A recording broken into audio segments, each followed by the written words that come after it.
Hello, welcome to AT&T Threat Track for November 29th, 2016. This program provides network security highlights, discussion, and countermeasures for cyber threats.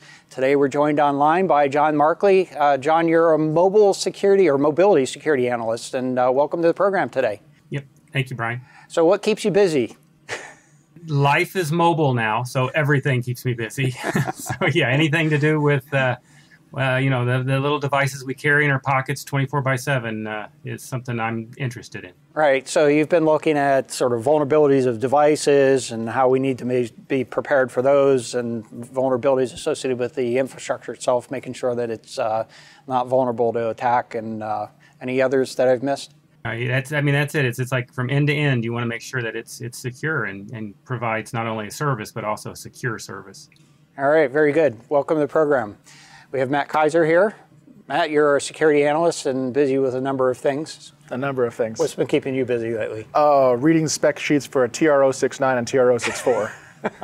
Okay, we'll be talking about that a little bit later on. We have John Hoagland here, a lead security analyst, and you're always digging into something new. And yeah. I don't know what's new, but there's a lot of things. Repeats of this. Actually, that's one of the things you know, I've been saying for years, that you know, the threats don't really, there's not real big revolution in the threats. It's really evolution of threats. So we see a lot of the same things kind of come back. We've been tracking big botnets years ago, and they kind of sort of diminished a little bit. But then when you had, you know, virtual currency come into play so that they could do extortion attacks, and also to be able to do anonymized purchase of denial of service attacks, the botnet and IoT being a contributor to that, the big botnets have kind of come back. So we've been talking about that. We're going to talk about it a little bit more, right? Yeah. All right. Not to mention ransomware. Ransomware, right? too, yeah. I'm Brian Rexroad, and so let's get right into it here. And John, you mentioned that you're paying attention to the security of mobility. And, you know, we tend to think about cellular devices, but Wi-Fi is all over the place now. So what can you tell us about being safe? Yeah, there's not a lot of safety out there. That's what I'll tell you. It was funny. I just got back from a trip to Washington, D.C., and one of the things I always do when I go on these trips is check in a hotel or in the airplane what hotspots are talking to one another. I mean, it's funny. You think of, you know, that there shouldn't be anything or only legitimate ones, but even in a normal, you know, location, there's always seems to be a fake one out there, a bad Wi-Fi. So this Skycure and RiskIQ did a study recently where they were checking on like malls and whatever from a shopping perspective, but I think it makes across the board an interest on how to, you know, monitor and look for and think about your Wi-Fi hotspots, including those ones like that say they're free or you know, open for anyone to use. So I just kind of wanted to give some tips and some ideas here. You know, the things to kind of watch out for is when it says it's free. Tan Staffel, right? There's no such thing as a free lunch. You know, you gotta be careful about that. Yeah, absolutely. And you know, anybody can be a Wi-Fi hotspot now, right? Because you know, anybody with a mobile device, they can turn on personal. Right. I always put free as my SID name for my personal Wi-Fi. No, I'm just kidding. I don't do that. But you know, that's certainly a possibility that folks could do and try to capture you. But go ahead. No, you're absolutely right. And you know, and it's the other one that you get that kind of surprises you is when you'll see something like a bank or a business and you think, oh, that's got to be legitimate, or maybe that's their corporate one. You know, how hard is it just to name something, you know, just generic, you know, company name, right? It's easy to do. And so this study actually even talks about that they saw a lot of things like where there was a store hotspot named hotspot, but there was no store in the mall, you know, that was named that store. So or it was on the other end of the mall. So it was those things that you just got to be careful with. And even today, we see a lot of stories about, you know, oh, if you want to use this hotspot, you need to install our app. You know, and here's how to get the app. And the app is on some third-party app store, or it's, you know, click this link to get it. Those are all things that, you know, kind of, you know, should make you a little queasy. And just think about, you know, what you need to do. And it's the same stuff we tell people. You know, be aware of what you're doing. Don't connect to things you don't know. Make sure your devices are updated. You know what's on your device. You know what permissions you might have, and also if you can use a VPN. You know, especially when you're on a company business. I always use a VPN. You know, and that way, even if it's a fake one, you know, hopefully, you know, they're not going to get very much other than an initial handshake, because even they're not going to make the connection back to my company. Yep, very good. And, you know, we were talking earlier, there is that even if you're not on a business, if you're really concerned about security, especially, for example, if you're connecting to a sensitive website or something like that, you know, we always like to encourage layers of security. You don't necessarily want to depend on the security of the website by itself. And, you know, anybody on that Wi-Fi connection could be monitoring what's going on and might have a way to sort of crack the security of the website or something. So, Matt, I think you were saying that there are some commercial VPN services that consumers could purchase. Sure. So the one that I'm most familiar with is private internet access, and I don't want to use this as a platform to sell their product. No, we're not. But this is an endorsement per se. It's not an endorsement. It's just an example. But I will say that they make it very easy for you to set up the app and configure the VPN. There are a couple other antivirus companies that actually offer it as a service as well. I mean, not all are created equal. I would look for ones that have a well-established reputation rather than the cheapest ones, because even though it's a VPN and it's providing you some security from people inspecting your traffic on the outside, your traffic is flowing through their servers. It is through their servers. So you have to give them a level. It's a matter of who you trust, right? Exactly. Whether you trust the unknowns on the Wi-Fi connection or somebody that you're actually, you know, acquiring services from, and presumably have a privacy agreement associated with it. Exactly. Right. Yes. And the extra advantage, I think, of using a VPN, well, first of all, a lot of devices, mobile devices, have that as a function that you can just turn on for the entire transport layer. So, like, no matter what you do. And the reason I think that's a good idea is because even though you have your phone and you might be, like, going to certain websites, you might not know all the other things that are going on in the background that are not encrypted. There's all kinds of, like, your email and various apps that are running in the background, doing check-ins and things that may or may not be encrypted. Well, we stumble across sites that have cross-site scripting problems, all kinds of things all the time. So it would help to at least protect you in the context of that environment, right? Right. Well, it's even just sharing cookies or handshakes. You know, those are all a lot of times unencrypted, and you don't know what they put into that cookie. You know, they might have put your password into it. You just don't know. Okay, well, very good. And, you know, I guess one other thing to sort of point out is that if you, I mean, if you're forced to use Wi-Fi, I think some of these security controls are the way to do it. There may be circumstances where if you're not sure, or if you don't, you know, if you're not sure about the Wi-Fi or concerned about the sensitivity, turn the Wi-Fi off. Use, use your mobile access, because that natively gives you a more dedicated connection than you would have otherwise. Okay, so John Hogaboom, let's go over to you here. And of course, you know, we mentioned earlier, one of the enablers for some of the activities that are going on, the big botnets, the denial of service attacks, but also the ransomware, the ability to perform extortion attacks, and you know, for the extorters to receive anonymous currency is associated with that. So some of these bigger cases have been coming up, and this is a nice learning exercise. This was an interesting one.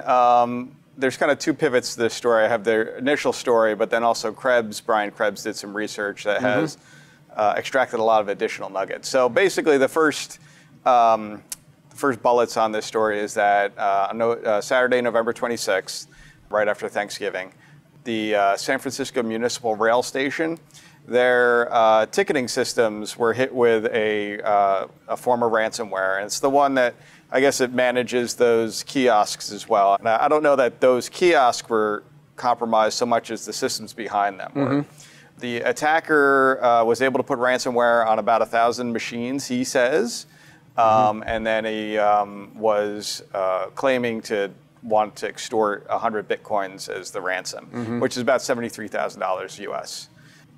And this is fairly typical of these extortion cases, that they try to make it sort of a no-brainer. That is, holy cow! They're probably, I mean, at least for the municipal authority here, the rail authority, they're probably losing that much in revenue in an hour. Oh yeah, yeah. But and so they try to make it sort of a no-brainer, but the principle behind paying that ransom becomes really sort of the question. But. Right, and their interim solution was on the machines, they put a little Post-it note that says it's free today. Yeah. So you're right, they were losing money until they were able to recover. They did not pay the ransom, just FYI. They did have backup systems, so they were able to recover. And I guess I should also mention, it looks like the ransomware did something with the boot sector too. because it looks like when it was booting it, they showed a screen that shows that there is no boot sector to boot up. It's just it replaces the boot sector with that warning message, right? Probably. I'm not quite sure the exact details of what happened there. I mean, you could probably just get away with doing a little boot sector Yeah, you just magic. change the boot sector and I see where you're going with this. Maybe. Yeah. Unless they claim to have encrypted the A lot file. of folks So. will get. I shouldn't have said that. In any event, the more interesting angle of the story is that Brian Krebs, along with some anonymous security researcher, and I'll point out that it was anonymous because what he did was probably in the grayer areas of what is legal. Absolutely.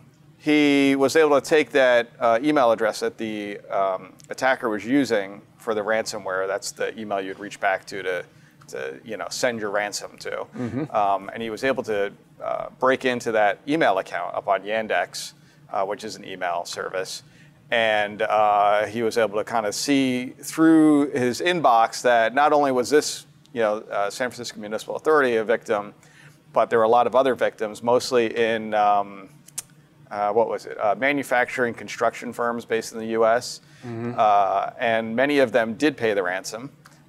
He was able to see about, at the low order, at least $140,000 worth of ransom was paid, which is pretty significant, between like August and now. On one hand, it's significant, but given that this particular ransom was on the order of about $73,000 or so, perhaps it's only a couple of others, but it's at least from that attacker's point of view, perhaps not a lot of work having to be done to get $140,000. Right. They also, in the inbox, they were able to find some of the subscription registration information for some of the web servers that the attacker was using as part of his infrastructure. And by going into there, they were able to find more interesting nuggets, like what tool sets they were using to scan and look for exploits on the targets, and what targets they were scanning, and what they had found, and what times they were operating. They also found that almost exclusively, all of the source IPs that logged in to work with the web server came from Iran. Whether that means that they were in Iran, it's hard to say, but it was about 300 unique IP addresses. So that's a pretty good distribution. And we know that in the Middle East, they tend to use a lot. They have a very robust DHCP recycling policy. It's very short because we see that a lot with other malicious activity. So that's possible that it really did come from Iran, wherever the attacker came from. Okay. There were a couple other interesting nuggets like names and whatnot. I would recommend people go check out the Krebs article because there's a lot more detail that I'm not going to cover in here to extract out of there. But I guess some of the things, with ransomware in general that are probably good things to think about, have a really good backup strategy. Make sure that not only is it working, that if you should practice recovering, how to go through the process should the day come. It's not going to throw you for a loop when it does happen. Have really good end user awareness programs, system patches, make sure all your patches on your desktops and your servers are up to date. I also link in here a pretty good article, or not an article, a bulletin from the FBI about ransomware attacks. It's a recent bulletin I think they put out in September, just kind of warning everybody about it because I guess they're kind of picking up on this activity. And it also has some guidelines if you are a victim of ransomware, especially as a company or commercial sector, to kind of ping them back so that they can get some details and kind of track some of this information better in terms of how many types of events like this happen. Yeah. One thing I think it's important to kind of to distinguish here is that there is ransomware that sort of has been being sent out in email quite aggressively to a lot of organizations, and that is what, it's basically just a random attack activity. Whereas this appears to be a case where somebody has targeted an organization. We don't know exactly how they got in. No, I don't think they say exactly. Was it an Oracle bug? Well, I mean, they say that the tool sets that were on the attack server were focused on Oracle bugs and a WebLogic unserializable vulnerable exploit, but that doesn't necessarily mean that's how they got into the. But it does at least suggest that there's targeted activity involved here. So it may have started with a spearfish to get inside and perhaps used exploits against the database platform, or maybe it was exposed to whatever the reason. But so this is an example of what I believe had been taking place earlier, where they were targeting health organizations, people's health at stake, and kind of provoking folks to want to pay the ransom. I don't know if it was the same group that's involved in this case, but distinguishing that this is a case where they're going in, they're targeting servers and basically holding the data on the servers for ransom, as opposed to the email-based stuff that just gets on endpoints and might be a more expendable platform, to go and re-image it, not worry about restoring the data kind of thing, impacts one employee or something along those lines. But nevertheless, it is important to understand the distinction between the two, sort of random attacks versus a target attack. This one, clearly, they were going after that organization. Whether it was opportunistic or not is another perhaps question. The other thing I probably should have done is I wonder how far $140,000 US gets you in Iran. I have no idea. That'd be interesting to see what that translates to. Yeah, it would be interesting. So thank you, John. That's a good story and actually an interesting part of the investigation. Incidentally, I'm sure there would have been a legal process that he could have gone through to gain access to those facilities.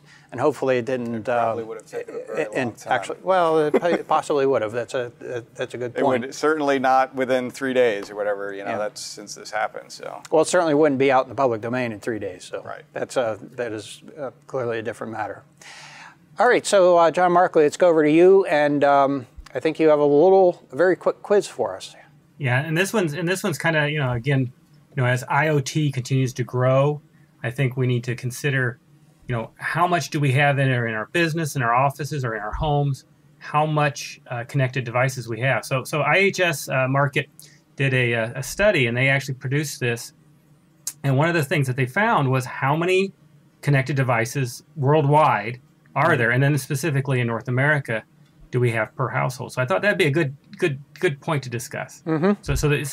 So simple quiz: in North America, the average number of connected devices per household is either A4, B9, C13, or D20. All right. John, I was doing the math in my head. So I don't know if I'm an counting. average American household. You're not. You're not. But I'm going to say it's either, I'm going to go conservatively 9. You're not. But it's probably more like 13 in my house. I was just counting them all What do you up. say, Matt? In my house, it's more like 20, but I'm going to go with More 13. like 20? Yeah, I was thinking I was going to go with 13. Because you got to figure, kids have an impact. Right. So because you end up that's with the gaming thing, right? boxes. Everybody's got phones, right? You've got maybe. Yeah. multiple Game consoles, connected television if you got one. phones, DVR, Sure, that's, yeah. Amazon Echo, PlayStation, yep. your router, If you count that, yeah. Let's go big. your computers. Computers, yep. Any smart home devices, we're already at 10. Yeah. So Already at 10. John, do you happen to know how many households are in North America? Roughly. I was just kind of trying to do the math here. I'm kind of wondering, there are only really about, I think it's 2.7 billion usable addresses in IPv4 address space. And I think it almost would be consumed here. I'm going to go with C. I'm going to stick with Matt here. So I'm going to say B. You're going to say B. I'm going to go low because I figure there's a lot of households that might not be as, you got to look at the demographics of the United States. Okay. Anyway. So what do we have here? So worldwide, the answer is A4. Oh, it's very low. Are you? North America, worldwide. but that's world. Now let's talk North America. North America is 13. So you guys are right there in the ballpark. But I'll say this: I counted my own. I have 22 in my house. 22. So there you go. So you're pushing the statistics here, John. Yeah. And you start thinking about things like your UVerse receiver. Right. Those are connected to the internet. It's really anything that's got an IP address turns into a connected device. Okay. All right. Very good. And I'm told that there are about 125 million homes in North America, which would be, on the order of about, 1.5 billion or so addresses being used up here. Although a lot of those are on the local network. The 13 devices are probably on a private network, natted to a single address on the internet. But it's still, I think, significant to consider. So thanks, John. That's an interesting question. I think maybe we can bring that up again next year and see how that statistic see where the number goes. Yeah.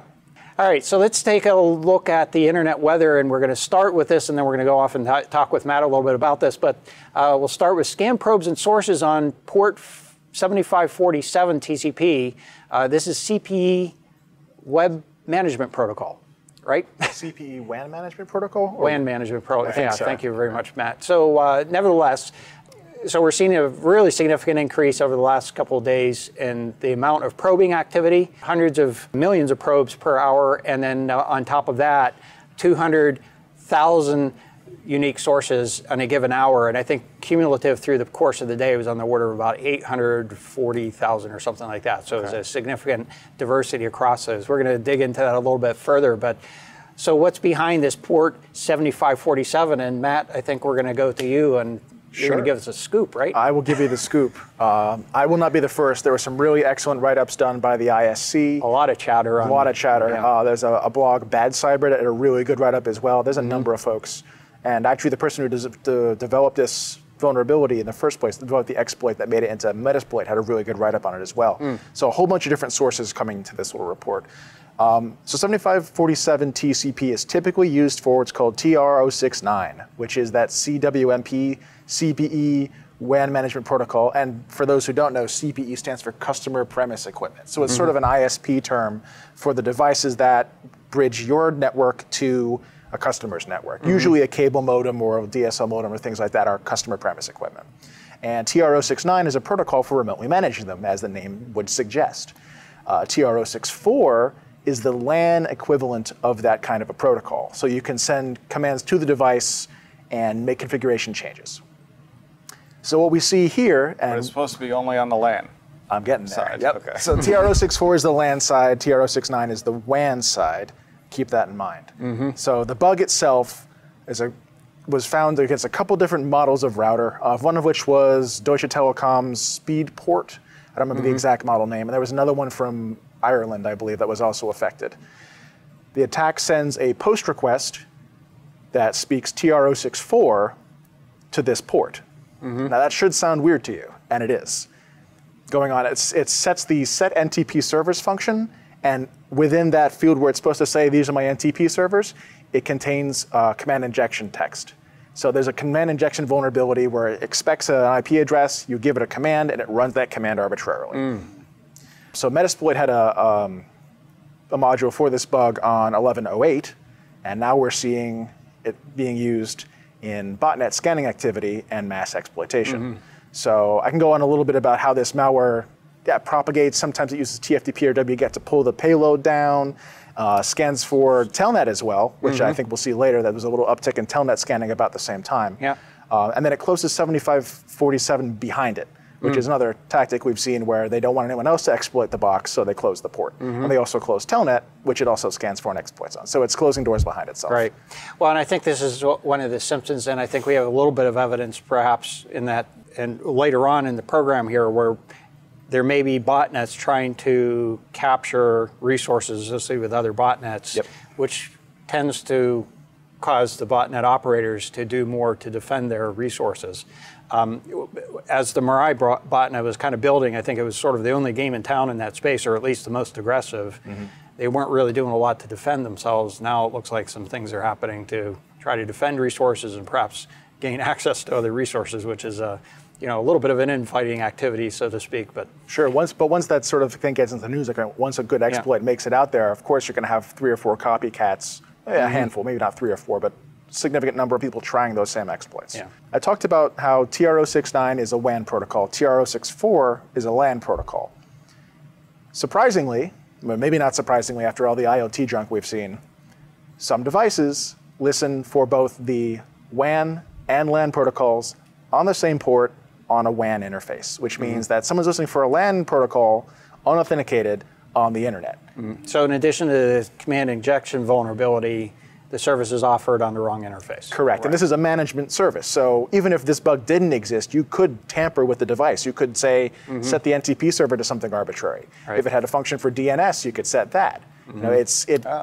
if it had that function. I haven't actually checked the Some rogue spec. DNS servers. Okay, There's a lot of things that you could interesting. possibly do with this. So in general, exposing TR-064 to the internet is a terrible idea. So that's a double whammy here. Bad configuration and the existence of a vulnerability. And I guess the third item would be no authentication required. And no authentication required, which is really something. So I looked a little bit at the reports about the malware itself. There are two different payload versions. One is just a straight up binary.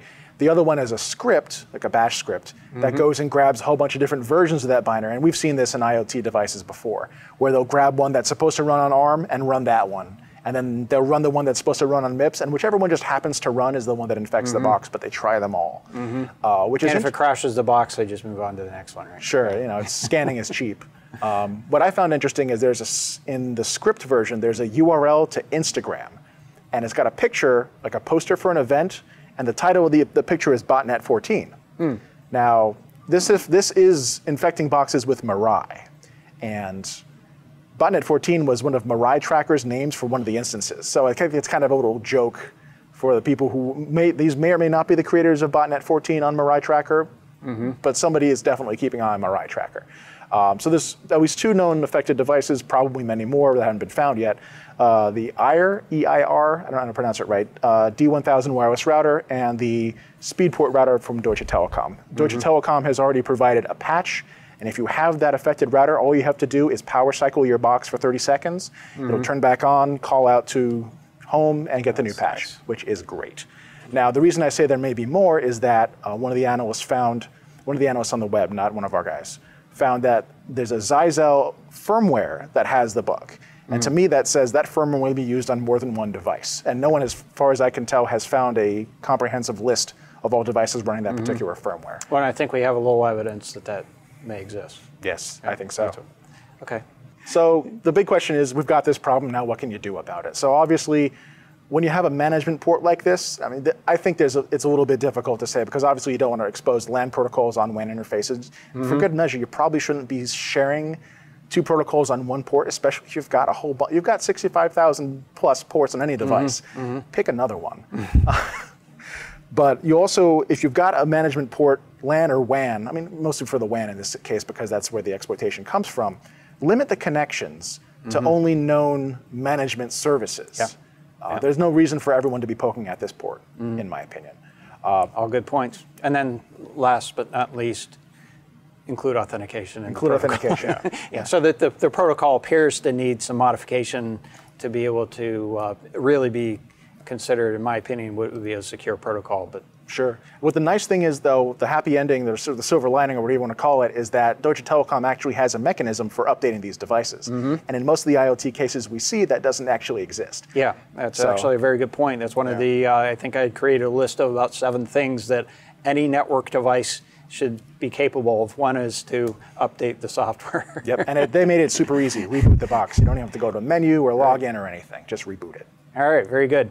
All right, so just to put this into perspective here, there's been a lot of news about how this has affected Deutsche Telekom, but based on our map of the sources of activity that are performing the scanning activity, and this is looking at, I just picked a random hour where we had an alert associated with it, picked up 139,964 unique sources.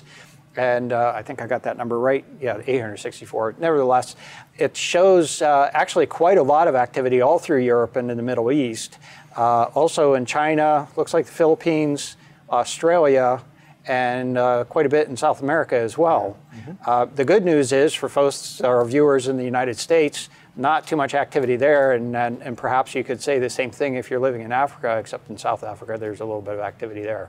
Nevertheless, this certainly, I think there's some more cleaning up that's going to need to take place to get these devices patched and clean out that issue. And as you pointed out, hopefully a lot of these other devices have software update capabilities as well. I mean, the whole point of this was to be able to manage those devices remotely. So hopefully the remote management will be able to rectify a good portion of this. One thing I will say about this view that we have of the sources scanning is that I think it's a much better representation, because I've seen reports where people were saying, well, let's figure out the size of the botnet by scanning for port 7547. Yeah, you can't do that. That doesn't mean that, especially in this case when you've already got the confusion of TR-064 and 069. There may be a lot of other devices that have that port open, but aren't even vulnerable to the exploits that are being used here. Right, because the bug is in 064, which is a LAN protocol, and this is a very special case. Right, absolutely. So also a very good point. So scanning for the devices isn't going to necessarily find a thing unless you're looking for signatures of the specific devices that are known to be vulnerable. I had heard that it was something to do with the ROM pager web server in particular, but that's not concrete yet. Okay, all right, good deal. So thanks for bringing that, Matt. I think that's sort of an important thing that people are going to be wanting to pay attention to over the next week or so here. And on perhaps a related topic, and I'm going to say perhaps on a related topic, we saw some increase in activity, scan sources on port 666 TCP. Now, this one I found, and John, you had kind of helped point me in the right direction here, has been associated with use as a C2 channel, as a command and control channel for the Mirai botnet malware.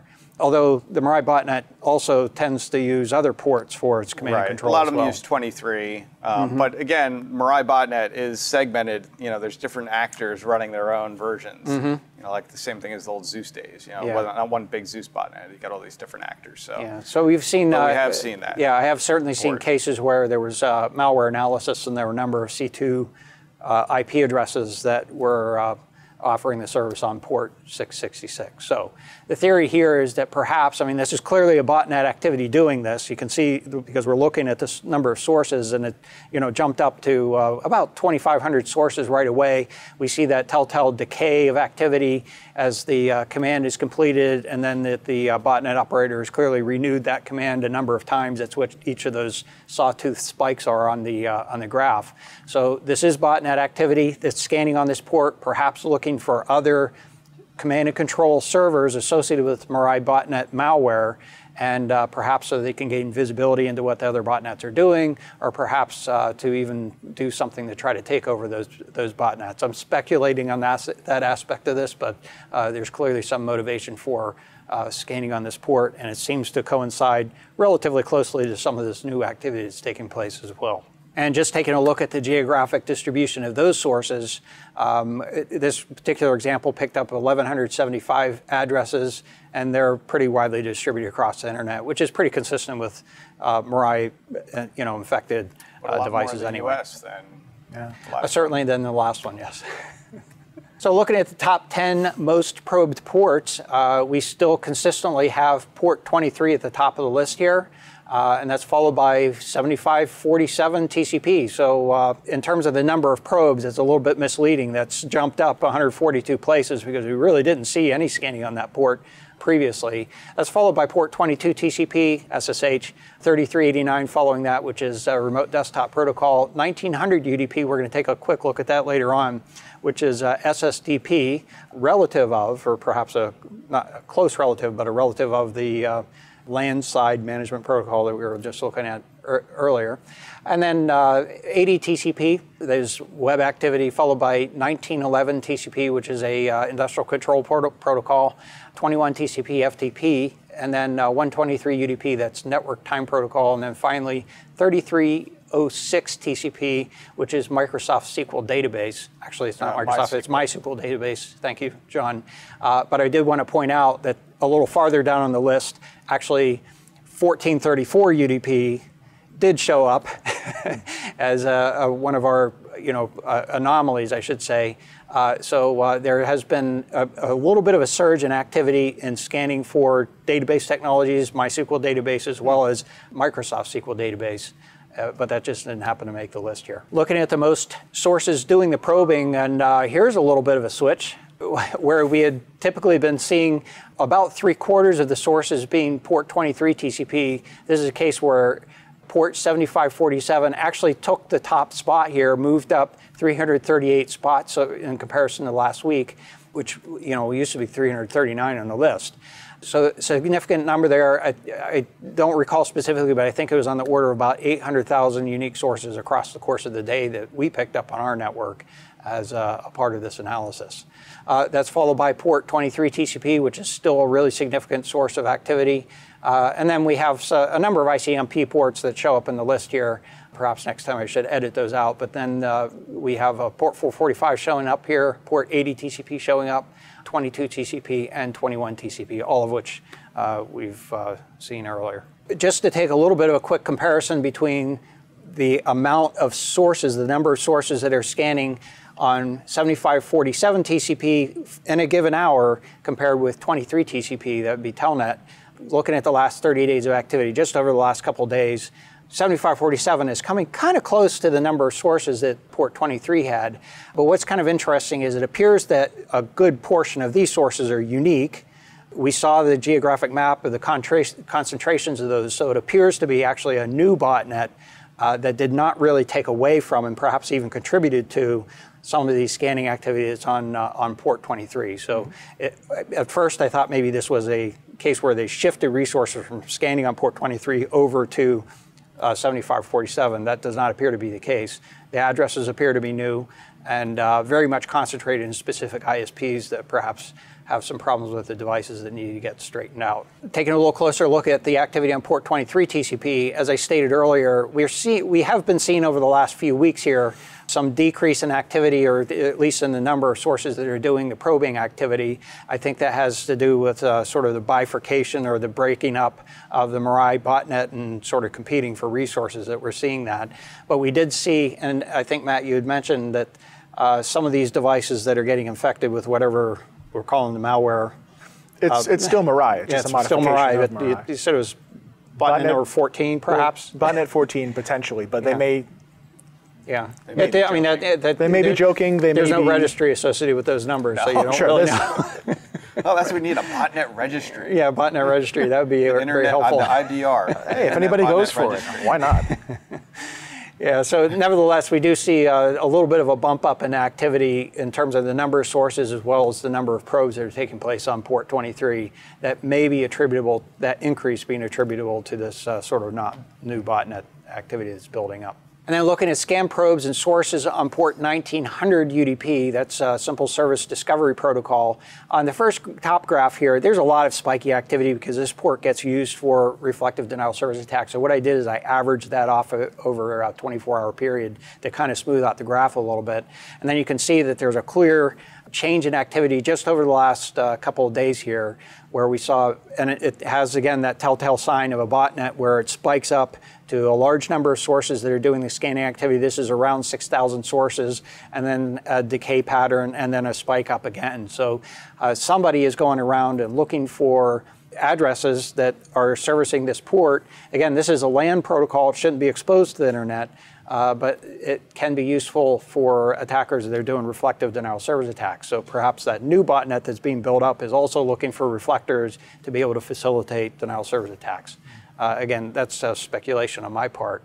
Just looking at the geographic map of those sources, it's predominantly coming out of Korea, South Korea in this case, not much else. So it may be that, you know, it's just a very focused part of the botnet that's doing that activity, or perhaps it's not related. I need to certainly recognize that I don't have any, you know, direct evidence that correlates the two between this new botnet activity and this particular activity that's taking place here. It is a significant number of sources, though, 3,151 sources that are just showing up as a part of that graph. And then we have just a couple of things to give an update. These did not show up in the significant activity, so it's worthy to take a look at how the trends are moving here. Scan probes and sources on port 2323 TCP. This was the Microtech router that was servicing basically a telnet service on port 2323 TCP.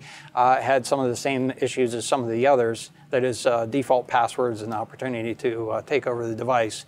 And that activity has been sort of tapering off over the last few weeks here. We did see a little bit of a spike in the number of sources. You can see a little sawtooth over the last, I think, a little over a week ago, but that still is kind of tapering off. And that was a Mirai in particular as well. That was a piece of Mirai as well, yes.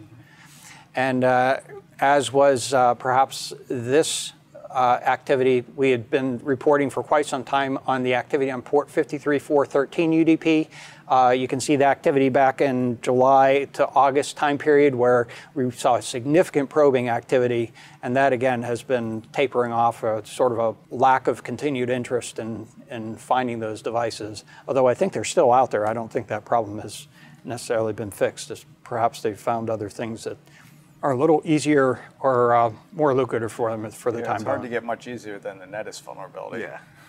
It is a little hard to get easier, although maybe the devices just aren't as well powered as some of the others. Or there might not be as many of them out there too. That's a good point. That it is very geographically focused. That is, they're popular in Asia. They're popular in Europe to a lesser extent. Not so much in the, I guess, in the Western Hemisphere. Mm-hmm. So. I thought you maybe had something. Okay. That's our show for today. I'd like to thank you for joining us. If you'd like to get in touch with us, you can email us at attthreattrack@list.att.com. You can find AT&T Threat Track on the AT&T Tech channel, YouTube, as well as on iTunes. And you can follow us on Twitter. Our handle is @ATTBusiness. I'd like to thank you, John Markley, for joining us today. Thank you. Thank you, John Hogaboom. Yep. Thank you, Matt Kaiser. Sure. I'm Brian Rexroad. We'll be back next week with a new episode. And until then, keep your network safe.